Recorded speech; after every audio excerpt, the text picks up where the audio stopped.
आजचं माझं ना वचन, देव अजूनही सिंहासनावर आहे. देव अजूनही सिंहासनावर आहे. देवाने ना मला दिलेल्या वचनानुसार एका गावात एक शेतकरी राहत होता. त्याने 2 वर्ष आहे ना दुष्काळ आला. 2 वर्ष दुष्काळ आला. त्या 2 वर्ष दुष्काळमुळे ना पाऊस आला नाही. पण त्या शेतकरीनं घरात राहून आहे ना रोज प्रार्थना करणारा शेतकरी होता.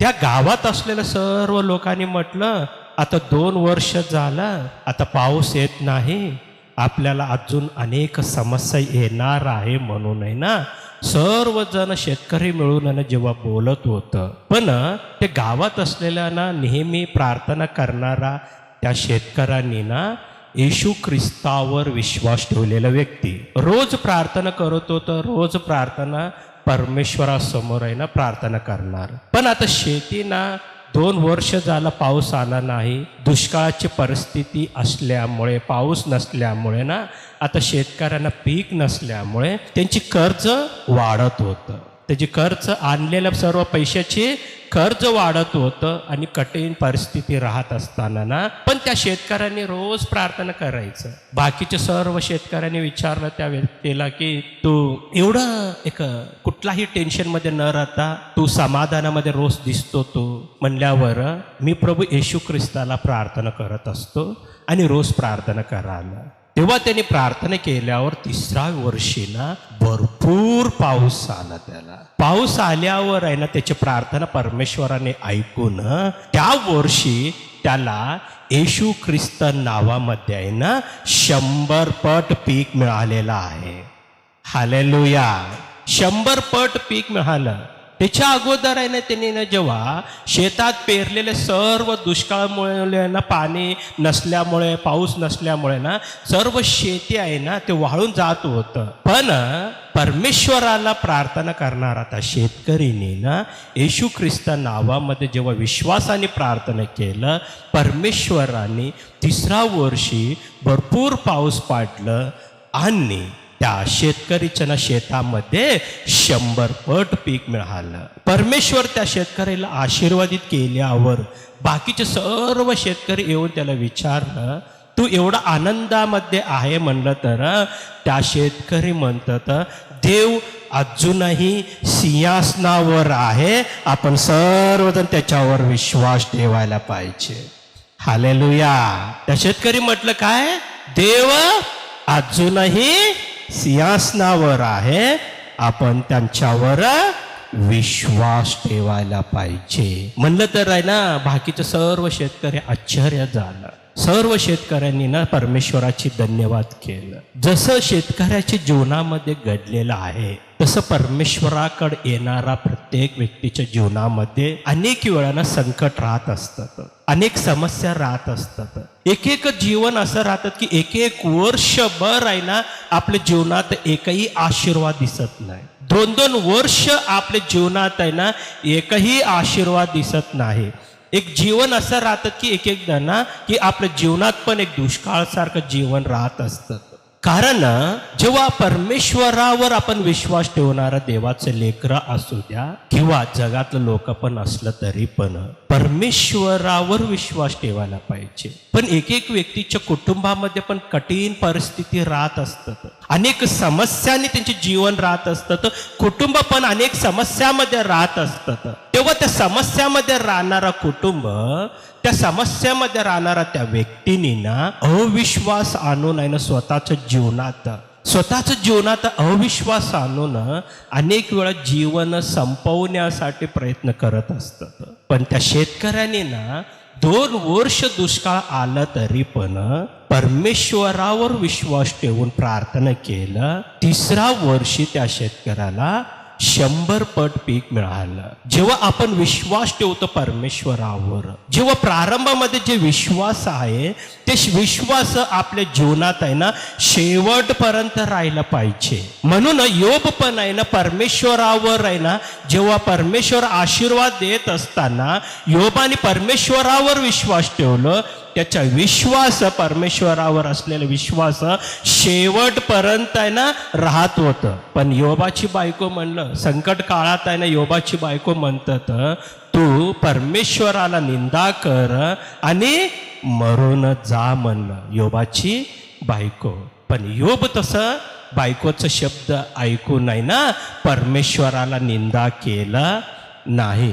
आज या दुनियामध्ये ना लोकांनी ना देव तुला काय केलं, तू देवाला स्वीकारल्यावर तुझं जीवनात काय आशीर्वाद मिळालं म्हणून 2-3 शब्द आपल्या मनामध्ये आपल्या डोक्यात भरलं तर आहे ना आपण त्यांच्या ऐकून खरोखर देव माझ्या जीवनात काय केलं म्हणून आहे ना आपण परमेश्वराला सोडून जाणारा लोक भरपूर असतात.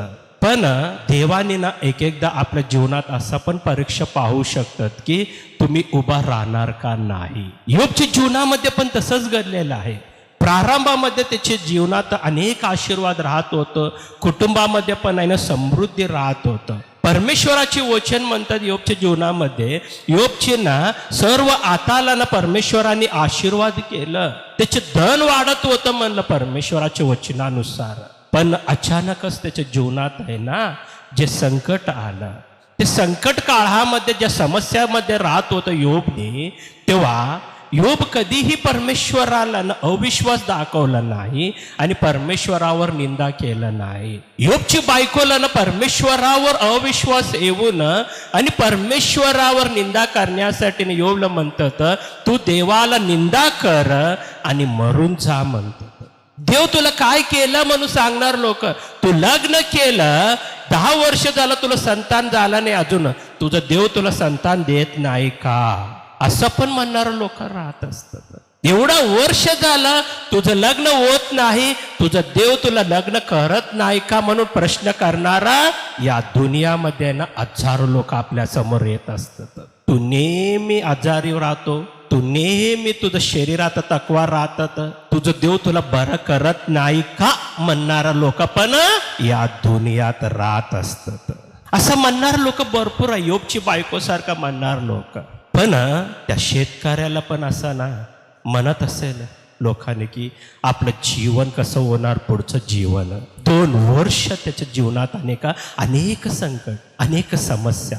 शेतानं जेव्हा पेरल्यावर आहे ना पेरलेलं शेत नाश व्हायचं, वाळून जात होतं, पाणी नव्हतं, पाऊस नव्हतं 2 वर्ष, दुष्काळची परिस्थिती, कुटुंबामध्ये कठीण परिस्थिती, अन्न नव्हतं, आणलेलं सर्व कर्ज परत फेडण्यासारखं सामर्थ्य नव्हतं त्याच्याकडं. पण परमेश्वरावर अविश्वास न दाखवता त्या व्यक्तीने ना येशू ख्रिस्त नावामध्ये ना विश्वासाच्या द्वारे रोज प्रार्थना केल्यामुळे ना त्या शेतकऱ्याचे जीवन येशू ख्रिस्त नावामध्ये 100 पट पिकाच्या द्वारे आशीर्वादित झालेला आहे. हालेलुया.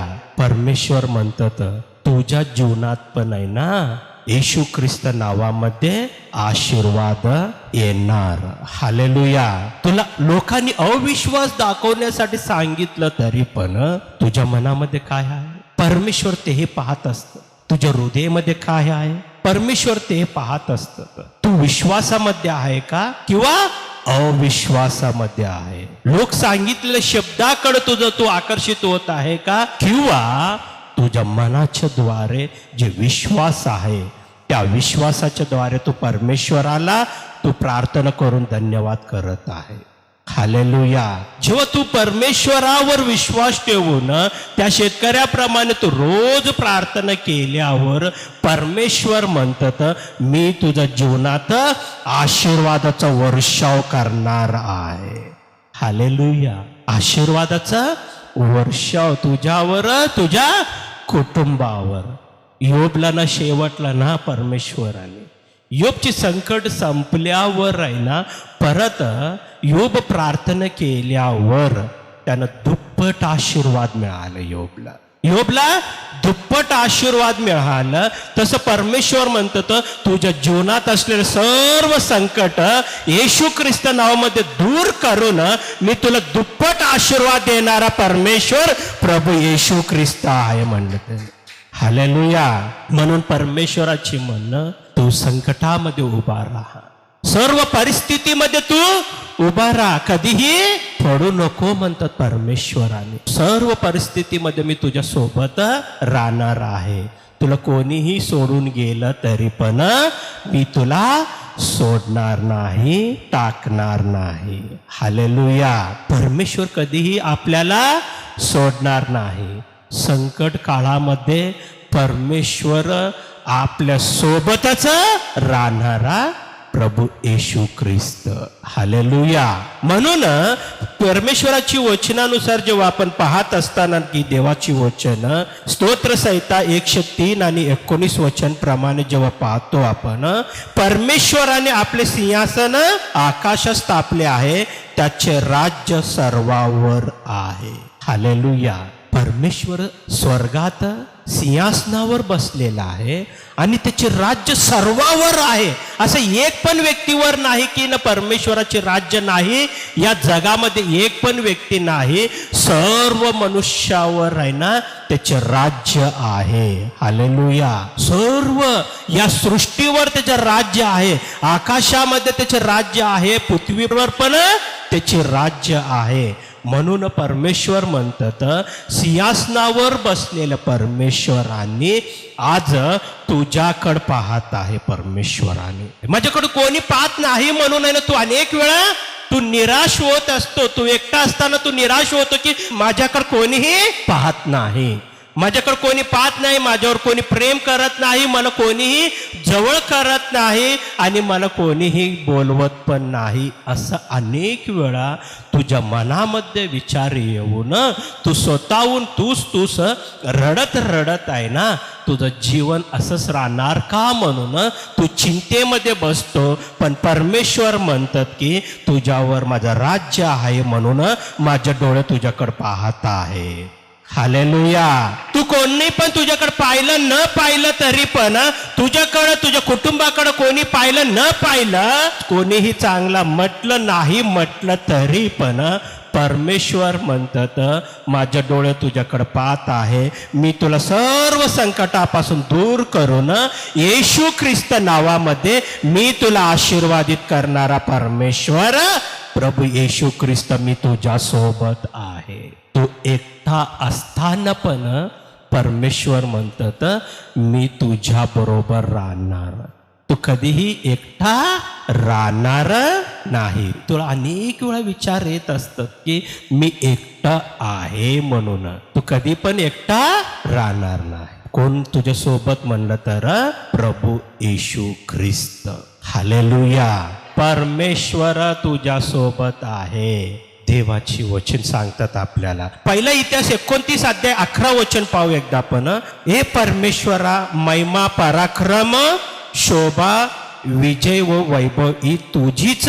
आकाशात व पृथ्वीवर जे काय आहे ते सर्व तुझेच. हे परमेश्वरा, राज्यही तुझेच. तू सर्वाहून श्रेष्ठ व उन्नत आहेस. हे परमेश्वरा, महिमा, पराक्रम परमेश्वराचं आहे, शोभा, विजय व वैभव ही परमेश्वराचंच आहे आणि आकाशात व पृथ्वीवर जे काय आहे ते सर्व परमेश्वराचंच. हालेलुया. म्हणून सर्व आशीर्वाद परमेश्वराचा असल्यामुळे त्या परमेश्वराने येशू ख्रिस्त नावामध्ये तुम्हाला आशीर्वादितच करणार आहे. परमेश्वर कधीही ना कोणालाही आशीर्वादाशिवाय सोडणार नाही.